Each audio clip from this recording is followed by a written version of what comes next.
Ziekte in de siepels. Grutte partijen siepels zijn voor de helft geïnfecteerd met koprot. Vooral in Wat-Nederland is het een probleem voor boeren en handelaars. Ook voor de export. De minder siepels worden voor boeienprijzen verkocht. De gemeente Heerenveen had flaters maken in de e-mailaffaire. Er wie wel een protocol, maar dat is net volgen, schreeuwt onderzoeksbureau Bing. Het narinnen van de e-mail van wethouders en rietsleden wie een te zwier middel. Er hier daarvoor een extern bureau inzet worden moeten. Jan Oostenbrug blijft dit seizoen nog gewoon verbonden aan de Alversterre-vereniging, zei voorzitter Wieling.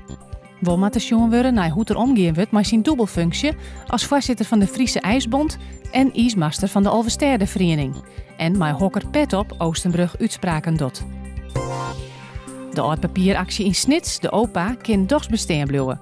Er liep een einde te komen omdat de gemeente net langer een vaste prijs voor het papier afpraten wordt. Omrin neemt dat nou oor.